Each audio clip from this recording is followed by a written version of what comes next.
In a world where pilots think they know everything, one group stands out from the pack. To fix brains, dodge QA, and drink beer. They are maintainers. Welcome in. This is the first unofficial official episode of the Maintainer Nation podcast. I'm your host, KP. Hopefully soon I will have Biscuit alongside. That is at least the plan originally. We'll see how that goes. So today, I'm going to talk to you a little bit about how Maintainer Humor, Maintainer Nation got started, and how we came up with the podcast idea. This is going to be a short episode, probably only going to go about 10-15 minutes, but we'll see how it goes and give it a try. We'd love to hear your feedback. Hit us up on Twitter at Maintainer Podcast. Email us at maintainerpodcast@gmail.com. Correction, the Twitter handle is at MX Nation Podcast. So how did Maintainer Humor get started? If you're listening to this, I'm assuming you've at least seen the Maintainer Humor posts on Facebook shared by your friends, or hopefully you like the page. If not, going over to Facebook, Maintainer Humor, like the page, not the group. That's different. It all started right around 4.5 years ago. A meme was posted on the internet in a group, and it was the Futurama Fry saying, "I'm not sure if the jet's broke or the pilot's retarded." It didn't take long, and that picture made its way around like the internet typically does. It made it around fast, and the feedback from that picture was, "We need more of this. Why do we not have more of this?" So one of our starters, our founding fathers, if you will, Tater, hopefully I can get him on one of these episodes before much longer, just to tell us more about his side of the story of how it got started. It started with him and a few of his friends, and they started bringing in more and more people to run the page. I was one of the first few there. It was, some of you have been here around a while, you remember Donut and Biscuit, like I said, will be joining me later. There was Tater, there was Gabe, and I can't remember a lot of the other ones, but I'll list those as we go. So, little backstory on the admins for Maintainer Humor. About 50-50. Crew chiefs and avionics. We don't really have any weapons guys because we'd have to get 3 instead of just 1. We all came from different airframes. A lot of us from different bases. Obviously, all of us from different walks of life. But we had one thing in common.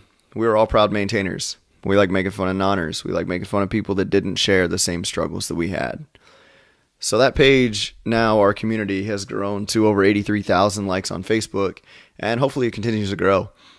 But right now we're in the midst of trying to create militarynations.com, which will be for maintainers, Army, Navy, Air Force, Marines. There will be links on all of them for each of your branches, whatever branch you're in, and you'll be able to go to hopefully different podcasts. I'm going to try to get some of these other guys on the podcast, see if we can get some more versatility, if you will. But that's not what I'm here to talk about. So where did the podcast idea come from? Well, like some or most of my coworkers, we listen to podcasts about everything: news, sports, fantasy sports, conspiracy theories, whatever. One day on the back of the launch truck, telling our stories, our jokes, the norm, thought came to mind: why are we not recording this? So here we are. I started working with a couple of our other guys. Gunner, I'm not sure if you're familiar with his name coming across on some of these posts or not. Been working behind the scenes with him about getting our podcast equipment, start lining up some sponsors and special guests, and seeing what we can go, where this can go.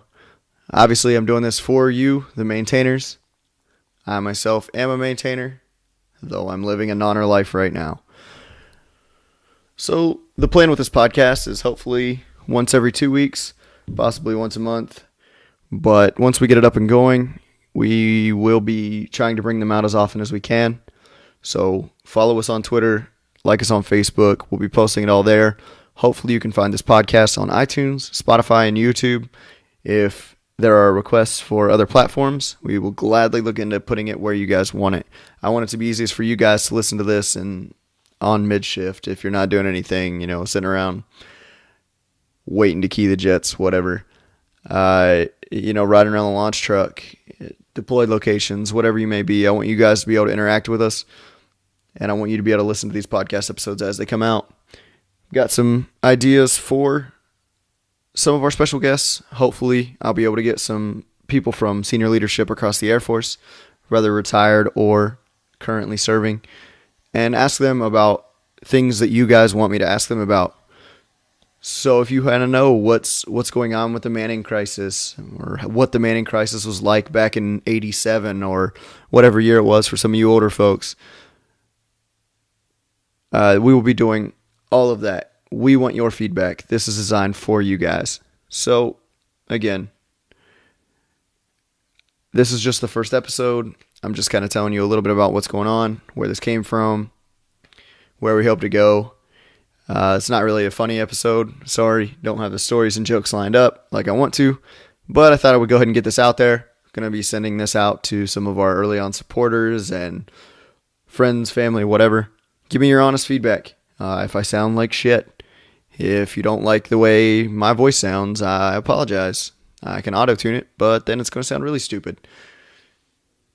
Tell me what you want to hear. What do you guys want to do? Do I need to set up a burner phone so you can call in and we can have guests talk on the stories? Guests tell us stories, rather. Or do you want me to just read your comments? We can post it. I'll just read the comments out loud. Let me see if I can give you a trial run on that one. I'm going to go on to the Facebook page here. And I'm going to look up a couple of the stories that we've gotten on what you guys want to hear on this podcast. So we'll see how this goes, just to give it a trial run here. All right, so this one comes in. Not sure on the names here. So we're just going to call them Doug. All right, so one of these stories here. So this is Doug's comment. Pro Super calls me out to the line. Doug here was an OIC, first lieutenant, around 24 years old. And this is 1984. So, Doug, thanks for having a Facebook, first off. All right, so Doug, the OIC here, the LT, riding around with Pro Super, and he parks out in the middle where none of the jets are. And there's nothing going on. Super says, wait for it, right there. He saw one of the female crew chiefs walking from one row to the next. Keep in mind, this is still 1984. But, whatever. We'll see where this goes. So, now I see a very beautiful, buxom young lady in a tight white t-shirt and fatigue pants in the hot Arizona sun, and it's obvious she's not wearing a bra. Super says, every guy out here is doing what you're doing, and I can't get a lick of work done. You need to fix this now. He said, okay, tell her to report to my office. 10 minutes later, I'm explaining that it's Air Force policy that she will wear underwear, and that includes a bra when on duty. Sent her to the dorm to get her underwear, all the while thinking this was wrong on so many levels. All right, let's see what else we got on here. Here's a quick one. What's the stupidest thing an airman has ever said to you? Ricardo here, had an airman literally ask me if he could use a metal pie pan in the microwave to heat up his food. I'm going to go out on a limb and guess he was either weapons or crew chiefs. I feel like avionics should know how microwaves work. This is a classic. Heard this one a time or two. I know it's righty-tighty, lefty-loosey, but if I'm looking underneath the bolt, it's the opposite, right? God, some people's kids. The classic. Called NDI to tell them there's a 12-inch crack in the intake. Once they arrived, pulled the intake plug. Well, you know what was there. We got a Pro Super with this one back in the day. Not sure how we got our Pro Super. You'd think he'd been in long enough, but on a TDY, we had an engine troop call him out for the crack in the intake. And when Super got out there to suspect the crack in the intake, it was the engine troop with his pants down, bent over inside of the intake. Let's see here. Go with one more here.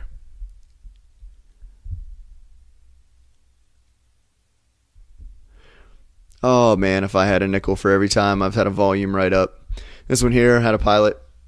Says, I got called out to eject because the pilot wasn't getting tone from his missiles. The dumbass didn't check his volume knob to see if it was turned up. Still tried to write it up after he landed. God, I have seen aircraft ground abort because mic switches weren't turned on.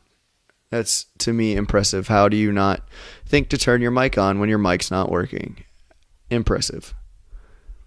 All right, so anyway, those are just a few of the stories, just a few comments from Facebook. Feel free to send us your emails, like I said earlier, maintainerpodcast@gmail.com. Also on Twitter @MXNationPodcast. Tweet us, tell us your stories, send us a direct message, whatever, or message us on Maintainer Humor on Facebook, also Maintainer Nation. If you're trying to figure out which Maintainer Humor on Facebook we are the one that has a page. It has the skull smoking a cigar with the comm headset on and the American flag background. We aren't the Maintainer Humor group. Unfortunately, I've heard that too many times. People complaining about something that was said in the group. We, unfortunately, are not associated with that group. Just thought I'd throw that out there as a little PSA. If you have to join it, that's the wrong one. Just go over to Maintainer Humor on Facebook. Give us a like. Share it. Share it with your friends. Share it with your troops. Do what you got to do. Keep fixing airplanes. Keep being badass. And stay classy.